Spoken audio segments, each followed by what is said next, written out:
Hello and welcome to Pediatalks, an educational channel for the mums and dads.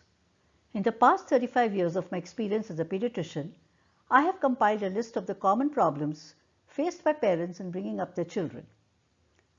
I will try to discuss these topics in the simplest language, trying not to include any scary medical jargon. The topic I have chosen to discuss today is temper tantrums. Now, what is a temper tantrum?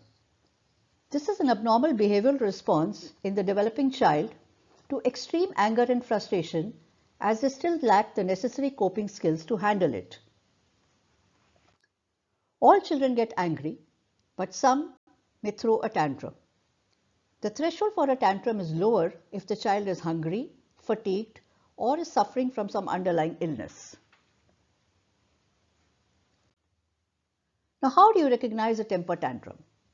So during a tantrum, a child may cry excessively, scream, roll on the floor, bang their head, bang their limbs around, hurl objects, bite or beat, etc. Their entire behavior may feel extremely unreasonable. Temper tantrums are commonly seen in toddlers 1 to 3 years of age. Mostly they disappear by the time the child is 4 or 5 years old. An episode is generally short-lasting, about 3 to 5 minutes, but while it is happening, it's very distressing to watch, with the parents feeling extremely helpless. So, why does a child throw a temper tantrum? This may reflect the desire of the child to assert their newly found independence. The child has recently started crawling or walking, is able to reach out and take things on their own, and now they want to control everything in their environment, but still do not have the verbal and cognitive skills to know how to do it, hence the tantrum. Another reason could be attention seeking from the parents or caretakers. At a previous occasion, a temper tantrum may have successfully diverted their parents' attention to them, and they now subconsciously consider a tantrum as a means of getting that attention every time. Similarly, a previous tantrum may have got them what they really wanted, maybe a toy, a particular food, etc. So again, subconsciously, they now associate throwing a tantrum with ability to manipulate a situation to their advantage. So how do we manage? First and foremost, remain calm. Be cool. Patience is the key here. Easier said than done, I know, but has to be done, as this will win half the battle. Will hitting the child help? Even though this may be attention-seeking or manipulative behavior, remember that it is at a subconscious level, and child cannot help it. It's not as if they are purposely trying to hurt or trouble you.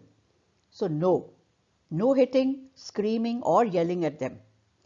These efforts are all counterproductive as we reinforce in the child that this is the way to seek parental attention, and they continue to repeat this in future too.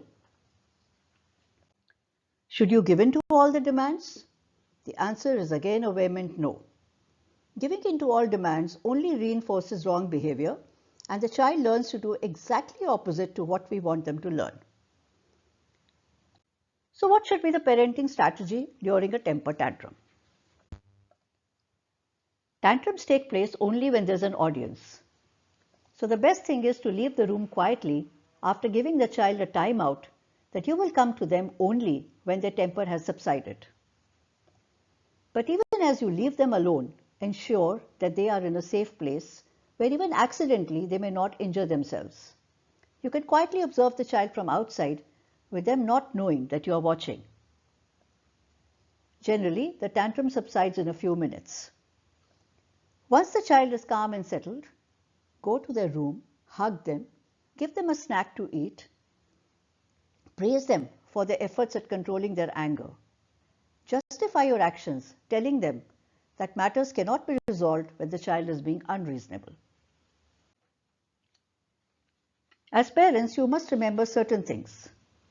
A child throwing a tantrum is not equivalent to bad parenting. So please, don't feel guilty. Always condemn the tantrum, not the child. The message which should go down to the child is that you love them, but not their tantrum. Never discuss this problem with your family or friends in front of your child. Even toddlers have self-esteem. Don't forget that. Temper tantrums of childhood have no bearing on the child's subsequent personality as an adult. Is it possible to prevent a temper tantrum? Well, yes, to some extent. We talked about the aggravants for temper tantrums. Mitigate them on priority. Give them a snack if they are hungry. Help them to get rest if they are tired. Change their surroundings or distract them with their favorite activity when they start to get cranky. You may be able to avert that moment which can trigger the tantrum. Should you seek medical attention? Now, the age at which the tantrum appears is also the age at which the children develop iron deficiency, as they are fussy eaters at this age. Treatment of iron deficiency often results in the reduction in the severity and frequency of the tantrums. So, it may be worthwhile visiting your pediatrician once, who may also be able to diagnose any hidden underlying illness. However, the most compelling reason to visit a pediatrician is when there are some red flag signs. That is, when the temper tantrums behave differently from what has been discussed in terms of their duration, age of disappearance, their frequency and severity. Now, summing up, temper tantrums are a normal developmental problem in the toddler age group. As the child grows, they develop the skill set necessary to cope up with their anger.